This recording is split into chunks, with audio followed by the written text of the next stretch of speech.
Hello hi welcome नमस्ते, मेरा नाम ऋतिक और आज हम फिर से बात करेंगे एक और इम्पोर्टेंट कंसेप्ट के बारे में। तो ये वीडियो उन स्टूडेंट्स के लिए मोस्ट इंपोर्टेंट होने वाली है जो बच्चे सेमेस्टर 5 में पढ़ रहे हैं और जिनके पास बीकॉम में सब्जेक्ट है income tax law and practice. तो चलिए शुरू करते हैं इस वीडियो को और इस सीरीज को। ये सीरीज थोड़ी सी लेंथी होगी एज कम्पेयर टू बाकी सीरीज के। क्यों? क्योंकि यहाँ पे कंटेंट ज्यादा है, हमें 15 लेसन डिस्कस करने हैं। तो इनकम टैक्स अपने आप में एक मोस्ट इंपोर्टेंट टॉपिक भी है और साथ साथ बीकॉम वालों के लिए एक थोड़ा सा डिफिकल्ट टॉपिक भी बनता है, लेकिन मैं कोशिश करूंगा कि आपको इजी वे में हर एक टॉपिक को यहाँ पे समझा पाऊं। तो अब शुरू करते हैं आज का टॉपिक, जहां पे हम बात करेंगे यूनिट नंबर 1 के बारे में। यूनिट नंबर 1 में पढ़ेंगे हम टैक्स का इंट्रोडक्शन, जहां पे लेसन नंबर 1 क्या है, basic concepts of income tax. वैसे तो यूनिट नंबर 1 में 3 लेसन पढ़ने हैं हमें, लेकिन इस वीडियो में हम सिर्फ और सिर्फ डिस्कस करेंगे लेसन नंबर 1 को, जहां पे हमें पढ़ना है basic concepts of income tax. इस कंप्लीट सीरीज के नोट्स भी ऑलरेडी प्रिपेयर हो चुके हैं with important question answer PDF. जिन बच्चों को नोट्स परचेज करनी है वो इस नंबर पे जाए 9667836336, यहाँ पे व्हाट्सएप करके नोट्स भी ले सकते हैं। और भाई एक चीज ध्यान रखना कि वीडियो को, ठीक है, वीडियोस को इस सीरीज के टॉपिक वाइज ही कवर करना ताकि आपके हर एक कंसेप्ट अच्छे से क्लियर हो पाए, ठीक है। और डिस्क्रिप्शन में कुछ लिंक्स हैं, उसे भी फॉलो कर लेना, ठीक है, ताकि आपको जो भी फर्दर हेल्प हो जाएगी वो वहां से मिल जाएगी। जैसे टेलीग्राम चैनल का लिंक आपको वहां पे मिल जाएगा, ठीक है। और इसके अलावा अगर वीडियो पसंद आई तो वीडियो को लाइक भी कर देना और चैनल को सब्सक्राइब भी कर देना ऐसी वीडियोस के लिए। अब शुरू करते हैं कंसेप्ट, जहां पे हमें आज मेन समझना है इनकम टैक्स को। लेकिन इनकम टैक्स को समझने से पहले हमें एक इंपॉर्टेंट टर्म समझना पड़ेगा, टैक्स को। जब हम टैक्स की बात कर रहे हैं तो हमें टैक्स की थोड़ी सी हिस्ट्री में आना पड़ेगा। टैक्स को हम क्या बोलते हैं? कर बोलते हैं। लेकिन क्या टैक्स सिर्फ आज का सिस्टम है? ऐसा कुछ भी नहीं है। टैक्स बहुत पुराने जमाने से चलता चला आ रहा है। जैसे कि जब राजा महाराजाओं का रूल होता था, यानी कि जब मोनार्की होती थी एक इकोनॉमी के अंदर, तो राजा महाराजा भी टैक्स कलेक्ट करते थे।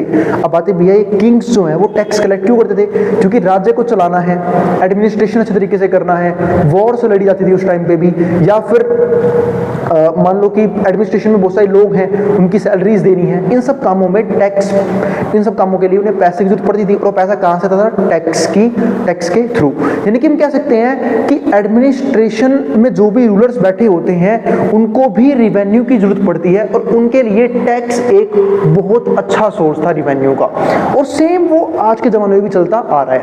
अब भले ही वो टैक्स या तो लोगों के वेलफेयर के लिए खर्च होगा और चाहे वो राजाओं की अय्याशी के लिए खर्च होगा, वही सेम आज भी चलता आ रहा है। जब हम बात करते हैं गवर्नमेंट की, तो एक टाइम के लिए गवर्नमेंट को इग्नोर कर दो, तो इकोनॉमी में क्या होंगी? सिर्फ 2 सेक्टर्स होंगे, एक कंज्यूमर, दूसरा प्रोड्यूसर।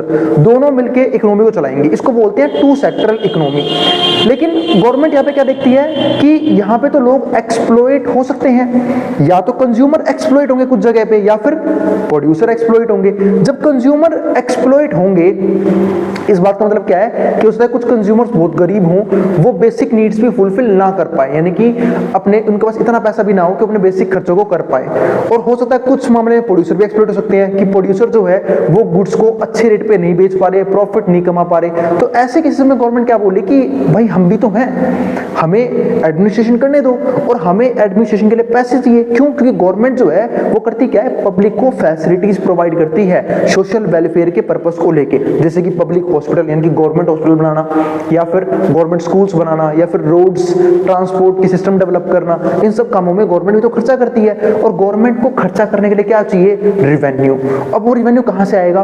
उसका एक मेन सोर्स है क्या? टैक्सेस। यानी कि इसी काम के लिए टैक्स का कलेक्शन किया जाता है। अब वो टैक्स बहुत से टाइप के हो सकते हैं। जैसे पहले तो मेरे हम 2 टाइप के टैक्स पढ़ते थे, एक डायरेक्ट टैक्स, दूसरा इनडायरेक्ट टैक्स। डायरेक्ट टैक्स का एग्जांपल हो गया इनकम टैक्स, जिसको हम डिस्कस करने वाले हैं। और इनडायरेक्ट टैक्स का नाम इंडिया में अब चेंज कर दिया गया है, इसको हम क्या बोलते हैं? GST, goods and service tax. एक बार आपको दोनों टैक्स क्लासिफाई कर देता हूं। जब हम बात करते हैं डायरेक्ट टैक्स की, डायरेक्ट टैक्स का मतलब होता है कि जिस पे टैक्स लगाया जाएगा वही टैक्स भरेगा। फॉर एग्जांपल जब मैं बात कर रहा हूं इनकम टैक्स की, तो जिसकी इनकम होगी वही तो इनकम टैक्स भरेगा, ठीक है। इसको हम क्या बोलते हैं? Direct tax. दूसरा होता है GST, goods and service tax, जिसको क्या बोलते हैं? Indirect tax. अब इनडायरेक्ट टैक्स का मतलब पता है क्या होता है? कि जिस पे टैक्स लगाया गया वो नहीं भरेगा, कोई और भरेगा। फॉर एग्जांपल अब गवर्नमेंट क्या बोलती है, जैसे सपोज करते हैं ये मार्कर है, अब इसे मार्कर का एग्जांपल ले रहा हूं मैं, इसे मार्कर को बनाने में मान लेते हैं 15 रुपया खर्चा आया, ठीक है। अब प्रोड्यूसर क्या बोल रहा है कि मैं ना हर यूनिट पे 3 रुपए प्रॉफिट कमाना चाहता हूं, तो भाई 18 रुपए बेच दूंगा। लेकिन गवर्नमेंट क्या बोली, मुझे तो भाई पर यूनिट पे टैक्स भी चाहिए, तुमने ये प्रोडक्शन किया, हम तुम्हें कंज्यूमर्स दे रहे हैं, या फिर टैक्स तो चाहिए हमें, तो गवर्नमेंट बोली 2 रुपए का टैक्स आपको पे करना पड़ेगा। अब जो प्रोड्यूसर है वो सोचने लगा कि भाई मैं तो अपने प्रॉफिट को सैक्रिफाइस नहीं करने वाला, मैं काम कर लेता हूँ 15 रुपए मैन्युफैक्चरिंग कॉस्ट, 3 रुपए मेरा प्रॉफिट, 2 रुपए गवर्नमेंट टैक्स लगा के 20 रुपए में से बेच देता हूँ। तो टैक्स लगा किस पे था? प्रोड्यूसर पे, लेकिन भर कौन रहा है? कंज्यूमर। इसको बोलते हैं इनडायरेक्ट टैक्स। उम्मीद है आपको दोनों चीज समझ में आ गई कि डायरेक्ट टैक्स और इनडायरेक्ट टैक्स किस प्रकार के होते हैं। और मेनली जब मैं बात करूंगा इनकम टैक्स की, मैं आपको समझा भी दूंगा। तो इस तरीके से जो गवर्नमेंट है ना वो टैक्स को कलेक्ट करती है और फिर उस टैक्स से आए हुए पैसे को यूज करती है पब्लिक फैसिलिटीज प्रोवाइड करने में, ताकि लोगों का कल्याण कर सके, जिसको हम बोलते हैं सोशल वेलफेयर कर पाए। अब वो कितना खर्चा होता है वो तो हम जानते नहीं है, क्योंकि ट्रांसपेरेंसी बहुत कम है ना। जैसे कि हमारे लिए तो पैन कार्ड बना हुआ है, गवर्नमेंट ने पैन कार्ड बनवाया हुआ है हमारा। अब पैन कार्ड बनवाया हुआ है तो गवर्नमेंट को पता है कि हम लोग पैसा कहाँ से आता है, कहाँ खर्च करते हैं, हमारी ट्रांजैक्शन क्या क्या है। लेकिन क्या गवर्नमेंट का कोई पैन कार्ड है जिसमें पता लग पाएंगे हमारा टैक्स जो है उसका पैसा कहाँ खर्च हो रहा है? बिल्कुल नहीं। जिस चीज की वजह से एक वर्ड का जन्म होता है उसे बोलते हैं करप्शन, यानी कि पैसा जो है वो कहीं और भी खर्च होता है, ठीक है। या फिर गवर्नमेंट के अपने अलग खर्चे होते हैं, कई बार अय्याशी में भी खर्च करते हैं। पहले राजा महाराजा खर्च करते थे, अब यहाँ पे गवर्नमेंट भी करती है। लेकिन दिक्कत क्या है, वो हमारा टॉपिक नहीं है, हमें मेन टॉपिक समझना है टैक्स को। तो मैंने आपको ये समझाया कि इनकम टैक्स का मतलब क्या होता है, क्योंकि इनकम टैक्स किसका पार्ट है? डायरेक्ट टैक्स का। अब इनकम टैक्स के अलग अलग स्लैब्स भी हमें देखने को मिलते हैं कि जिसकी जितनी इनकम होगी वो उतना ज्यादा टैक्स पे करेगा, इसको हम बोलते हैं टैक्स स्लैब। और एक सर्टेन इनकम तक जीरो इनकम टैक्स भी हो सकता है कि भाई बहुत कम इनकम है तो आपको टैक्स भरने की जरूरत ही नहीं है, क्योंकि आपकी इनकम ही उतनी नहीं है कि आप टैक्स भर पाओ। तो इसको हम बोलते हैं टैक्स स्लैब्स। और एक यहाँ पे एक और वर्ड आता है जो हमें समझना है, वो समझना है प्रोग्रेसिव टैक्स को।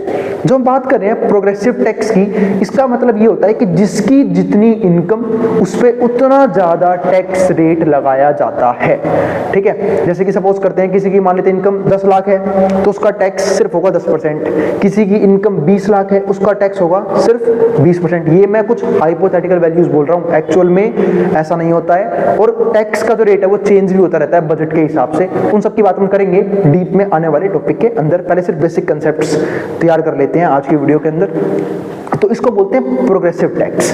एक तरह से गवर्नमेंट क्या कर रही है, गवर्नमेंट कोशिश कर रही है कि अमीर लोग जो इतने अमीर हैं उनसे ज्यादा टैक्स लिया जाए और उन टैक्स के पैसों को खर्च किया जाए गरीबों के वेलफेयर के लिए। क्योंकि आपने देखा होगा जो भी पब्लिक फैसिलिटीज गवर्नमेंट प्रोवाइड करती है वो चीप क्वालिटी की होती है। कभी कभी जन देखते हैं जैसे गवर्नमेंट हॉस्पिटल्स इतनी अच्छी सर्विसेज नहीं है, ठीक है, गवर्नमेंट स्कूल्स इतनी अच्छी फैसिलिटीज नहीं है, ठीक है, और भी जो अलग इंफ्रास्ट्रक्चर है गवर्नमेंट के उस पर इतने अच्छे खर्चे गवर्नमेंट नहीं करती है, तो उसका उपयोग जनरली गरीब लोग ही करते हैं। तो पर दिक्कत है टैक्स किसने भरा है, वो अमीरों ने। तो एक तरह से ये हो गया कि वेल्थ जो है ना, जो अमीर लोगों ने अपने पास एक्यूमुलेट करके रखी हुई है, तो उनसे पैसा इकट्ठा करके गवर्नमेंट उनसे कुछ हिस्सा मांग के उसे खर्च करती है गरीबों में वेलफेयर करने के लिए। तो ये चीज यहाँ पे काफी इंपॉर्टेंट हो जाती है। तो इसी को बोलते हैं एक तरह से प्रोग्रेसिव टैक्सेशन। हम आगे पढ़ते हैं। तो चैप्टर 1 तो में ही पढ़ना है, basic concepts of income tax. पहले ये समझते हैं कि इस कंप्लीट चैप्टर के अब लर्निंग ऑब्जेक्टिव्स कौन कौन से हैं। तो मैंने आपको इनकम टैक्स समझा दिया और गवर्नमेंट क्यों टैक्स कलेक्ट करती है, बाकी तो पर्पस मैं आपको क्लास में समझाऊंगा भी, कुछ पर्पस मैंने आपको स्टार्टिंग में ही बता दिए हैं। अब समझते हैं लर्निंग ऑब्जेक्टिव, यानी कि कौन कौन सी चीजें हमें इस कंप्लीट चैप्टर के अंदर पढ़नी होंगी। तो हमारे पास 9 लर्निंग ऑब्जेक्टिव्स के पॉइंट्स हैं जो हमें स्टडी करने हैं इस चैप्टर के अंदर, जिसमें पहला पॉइंट क्या आता है, define income and differentiate between various types of income. हमें पहले इनकम डिफाइन करना पड़ेगा, क्योंकि देखो इनकम जो है ना, हमने बात करी इनकम टैक्स की, लेकिन इनकम टैक्स कब लगेगा, जब इनकम होगी। और इनकम के सोर्सेस बहुत सारे हैं, ठीक है। कुछ लोग हो सकता है प्राइमरी सेक्टर में काम कर रहे हो, यानी कि एग्रीकल्चर में काम कर रहे हो, वहीं पे कुछ लोग सेकेंडरी सेक्टर में भी काम कर सकते हैं, यानी कि इंडस्ट्रीज में काम कर रहे हो, कुछ लोग सर्विस सेक्टर में काम कर सकते हैं, और या फिर कुछ लोग बिजनेस कर सकते हैं, कुछ लोग सेल्फ एम्प्लॉयड हो सकते हैं। तो बहुत से तरीके हैं पैसा कमाने के, ठीक है। तो उन पैसों को डिफाइन करना ही बहुत जरूरी है, उन इनकम सोर्सेज को डिफाइन करना भी बहुत जरूरी है। तो पहले मैं समझना पड़ेगा कि डिफरेंशिएट करना है हमें between various types of income के बीच में फॉर टैक्सेशन पर्पस, ताकि हम टैक्सेशन को और इजी कर पाए। दूसरा पॉइंट क्या आता है, explain the treatment of agriculture income under income tax regime. हमें एग्रीकल्चर इनकम पे जो इनकम टैक्स रिजीम है उसके हिसाब से हमें उसका ट्रीटमेंट समझना पड़ेगा, ठीक है, कि किस तरीके से होता है वो हम देखेंगे। तीसरा point, understand the legal definitions, हमें कुछ लीगल डेफिनेशन समझनी होगी, and classifications of individuals as tax payers, यानी कि हमें डेफिनेशंस भी समझनी है और क्लासिफिकेशंस भी करनी है लोगों की एज अ टैक्स पेयर, कि कौन कौन से लोग हैं जो टैक्स पे करते हैं, उनका सोर्स ऑफ इनकम क्या क्या है, वो सब हम डिफाइन करेंगे यहाँ पे। फिर फोर्थ पॉइंट क्या आता है हमारे पास यहाँ पे, explore the role and responsibilities on the assessee in income tax framework. हमें यहाँ पे रोल भी समझना होगा और रिस्पॉन्सिबिलिटीज भी समझनी पड़ेगी on XC in income tax framework, कि भाई इनकम टैक्स फ्रेमवर्क में उनका रोल क्या है और उनकी रिस्पॉन्सिबिलिटीज कौन कौन सी हैं। अब इसके बाद फिफ्थ पॉइंट क्या आता है, differentiate between assessment year and previous year. हमें दो चीज समझनी पड़ेगी, एक तो असेसमेंट ईयर क्या होता है, दूसरा प्रीवियस ईयर क्या होता है in context of income tax assessment. जिन्होंने आज तक आईटीआर वगैरह फाइल कर रखा है उन्हें पता होगा कि प्रीवियस ईयर क्या होता है और असेसमेंट ईयर क्या होता है, नहीं तो मैं कुछ दिक्कत मतलब ये टॉपिक हम समझेंगे और मैं डिफाइन कर दूंगा आराम से। इसके बाद सिक्स्थ पॉइंट में क्या आता है, डिफाइन ग्रोस टोटल इनकम, यानी कि हमें ग्रोस टोटल इनकम जीटीआई समझना पड़ेगा, and identify it's constituent elements, और उसके कौन कौन से एलिमेंट्स हैं। क्योंकि देखो दो तरह की इनकम होती है, ग्रोस टोटल इनकम और नेट टोटल इनकम, तो हम जीटीआई भी समझेंगे और उसके कॉन्स्टिट्यूएंट एलिमेंट्स को भी समझेंगे। 7 पॉइंट में क्या आता है, calculate total income by considering various deductions and exemptions. हमें टोटल इनकम समझनी पड़ेगी, वो भी कब, जब हम अलग अलग डिडक्शंस को माफ कर देते हैं, अलग अलग डिडक्शन को हटा लेते हैं और एग्जेप्शन को हटा लेते हैं, and recognize its importance in determining tax liability, और क्या उसकी इंपॉर्टेंस है टैक्स लायबिलिटी को डिटरमाइन करने में, ये हम यहाँ पे समझेंगे। इसके बाद 8th learning objective, understand the concept of maximum marginal rate of tax. हमें MMRT समझना होगा, maximum marginal rate of tax, वो देखना पड़ेगा, and it's implications for tax payer, और उसका टैक्स पेयर्स के ऊपर क्या प्रभाव पड़ता है ये हम समझेंगे। और 9th और आखिरी लर्निंग ऑब्जेक्टिव जो हमें समझना है, recognize the importance of utilization of permanent account number, जिसको हम क्या बोलते हैं, पैन नंबर, जो मैंने आपको बताया भी था कि इससे हमें पता लग जाता है कि किसके पास कितनी प्रॉपर्टी है, कितनी एसेट्स हैं, ठीक है, कितने ट्रांजैक्शंस वो करता है, सब कुछ। क्योंकि हमने देखा है कि जनरली हर एक चीज जहां पे हम बात करते हैं एसेट्स की, चाहे वो स्टॉक मार्केट में इक्विटीज खरीदना हो, चाहे वो प्रॉपर्टीज खरीदना हो रियल एस्टेट की, चाहे वो अदर एसेट्स क्यों ना हो, चाहे वो बैंक अकाउंट क्यों ना हो, हर जगह हमारा पैन कार्ड यूज होता है। पैन कार्ड यूज होने की वजह से सारी ट्रांजैक्शंस यहाँ पे रिकॉर्ड जुड़ की जाती हैं, और इसी के अकॉर्डिंग इनकम टैक्स डिपार्टमेंट को पता होता है या फिर इनकम टैक्स एडमिनिस्ट्रेशन को पता होता है कि हमारा पैसा कहां कहां से आ रहा है, कहां कहां पे जा रहा है, कौन कौन सी एसेट्स हमारे पास और कौन कौन सी एसेट्स से कितनी इनकम हमारे पास आ रही है। तो एडमिनिस्ट्रेशन एंड कंप्लायंस, तो ये 9 हमारे लर्निंग ऑब्जेक्टिव्स हैं जो हमें कंप्लीटली इस चैप्टर के अंदर स्टडी करने होंगे, ठीक है। अब इसके बाद समझते हैं अगला पॉइंट, जिसका नाम क्या है, इंट्रोडक्शन ऑफ इनकम टैक्स। तो मैंने आपको इनकम टैक्स जो है ना वो इंट्रोड्यूस कर दिया। इनकम टैक्स एक तरह का डायरेक्ट टैक्स होता है जो इंपोज होता है उन्हीं लोगों पे जिन लोगों के पास किसी भी तरह की इनकम है। अब इनकम बहुत से प्रकार की होती है, आपको पता होना चाहिए इस चीज का। जैसे मैंने आपको बताया कि इनकम एक पर्सन किसी भी सेक्टर से जनरेट कर सकता है, चाहे वो प्राइमरी हो, सेकेंडरी हो, टर्सरी हो। प्राइमरी यानी कि एग्रीकल्चर, सेकेंडरी यानी कि इंडस्ट्री, टर्सरी यानी कि सर्विस सेक्टर। या तो एक पर्सन एम्प्लॉय भी हो सकता है, सेल्फ एम्प्लॉयड भी हो सकता है, उसका बिजनेस भी हो सकता है, ठीक है। तो ये भी एक तरीका हो गया पैसे का। और या फिर किसी प्रोफेशन में भी हो सकता है, ये भी सोर्स ऑफ इनकम हो गई। या फिर सोर्स ऑफ इनकम के और भी तरीके हो सकते हैं, भाई मान लिया ट्रेडर हो गई, रेंटल इनकम आ गई, बिजनेस प्रॉफिट इनकम का सोर्स हो सकता है, ठीक है। या फिर डिविडेंड्स आ गए बहुत सारे स्टॉक से। तो बहुत से तरीकों के सोर्सेज ऑफ इनकम होते हैं जो हमें स्टडी करने होंगे, और सब पे टैक्स भी अलग अलग होता है। कई बार कैपिटल गेन पे भी टैक्स लगता है, वो सब हम डिस्कस करेंगे कि टैक्सेस अलग अलग सोर्स ऑफ इनकम पे किस तरीके से काम करते हैं। तो अगला पॉइंट हमारे पास यहाँ पे क्या आता है, definition of income tax. Income tax की डेफिनेशन क्या होती है?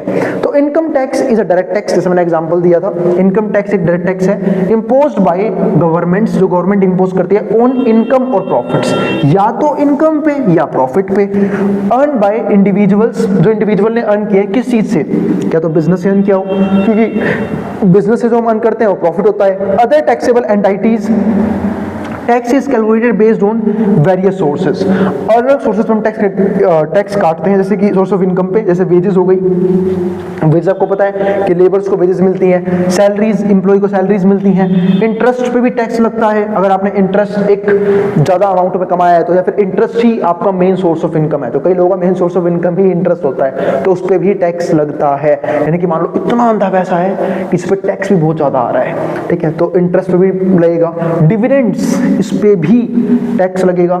कैपिटल गेन्स, यहाँ भी टैक्स लग सकता है। रेंटल इनकम पे भी टैक्स लगेगा, और बिजनेस प्रॉफिट्स पे भी क्या लगेगा, टैक्स लगेगा, ठीक है। तो ये सब जो है ना वो टैक्स के खाते में आते हैं, यानी कि ये अलग अलग सोर्सेज ऑफ इनकम है जिन पे हमें अलग अलग तरह के टैक्सेस को पढ़ना है। कुछ इनकम टैक्स फ्री भी हो सकती हैं, वो सब हम डिस्कस करेंगे इस कंप्लीट सीरीज के अंदर। यानी कि कंप्लीटली हम इस सीरीज के अंदर टैक्सेस को समझने वाले हैं कि टैक्सेस कैसे अलग अलग सोर्सेज ऑफ इनकम पे काम करती है।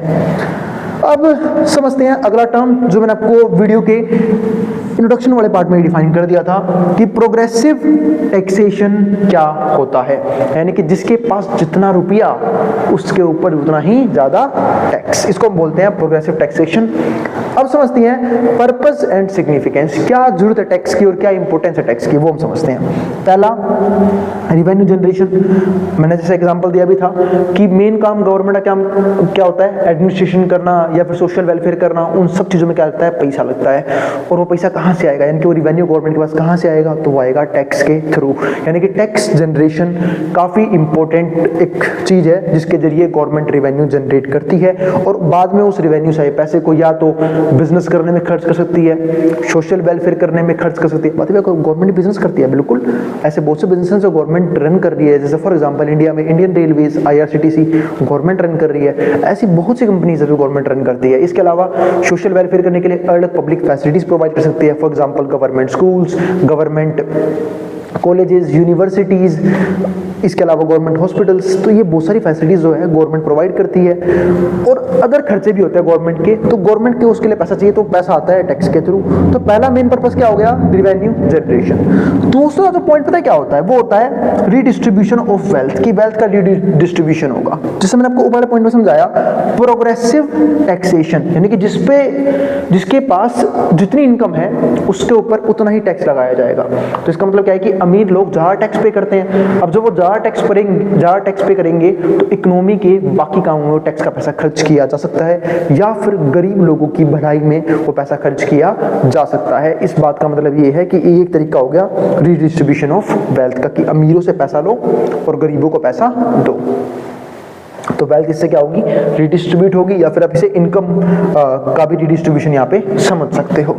इसके बाद तीसरा पॉइंट क्या आता है, इकोनॉमिक स्टेबलाइजेशन। इकोनॉमी कंट्रोल में रहती है, वरना क्या होगा कि इनइक्वालिटी बहुत ज्यादा बढ़ जाएगी। अगर मान लो टैक्सेशन सिस्टम ना हो तो जो इनइक्वालिटी है वो बहुत ज्यादा बढ़ जाएगी, और क्या पता है ज्यादा बढ़ जाए कि अमीर के पास तो लग्जरी कोई कमी ना हो, लेकिन गरीब लोग इतने ज्यादा गरीब हो जाएं, ठीक है, कि उनके पास बेसिक नीड्स फुलफिल करने तक के पैसे ना हो, यानी कि रोटी के लिए पैसा ना हो, कपड़े के लिए पैसा ना हो, मकान के लिए पैसा ना हो। जैसे हम देखते भी हैं इंडिया में भी ऐसे लाखों करोड़ों लोग रहते हैं आज भी जिनके पास अपनी बेसिक नीड्स फुलफिल करने तक के लिए पैसे नहीं है। तो ये इकोनॉमिक स्टेबलाइजेशन का इंपॉर्टेंट पॉइंट। फिर क्या आता है फोर्थ पॉइंट, उसको हम बोलते हैं सोशल इंजीनियरिंग।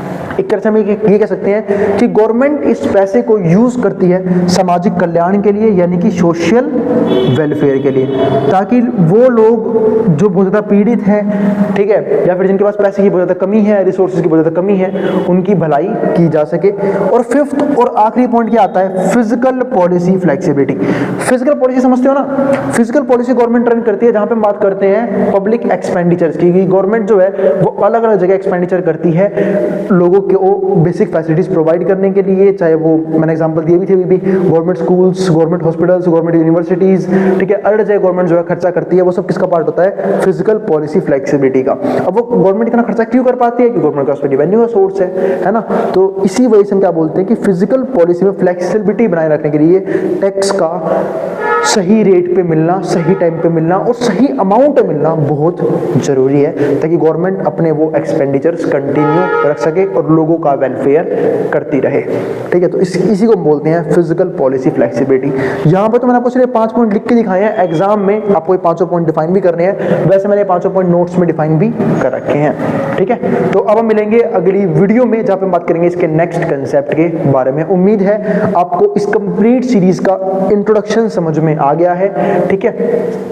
तो जब आप आगे की वाली वीडियोस की डिमांड करोगे और इन वीडियोस को शेयर भी करोगे उन दोस्तों में, ठीक है, जिनका एग्जाम होने वाला हो सेम सब्जेक्ट का, तभी मैं इस सीरीज को जल्दी से जल्दी कंप्लीट करने की पूरी कोशिश करूंगा, ठीक है। अब हम मिलेंगे अगली वीडियो में, जहां पे बात करेंगे इसके नेक्स्ट कंसेप्ट के बारे में। तो उम्मीद है आप लोगों को वीडियो पसंद जरूर आई होगी, तो वीडियो को लाइक कर देना, चैनल को सब्सक्राइब कर देना और शेयर भी कर देना।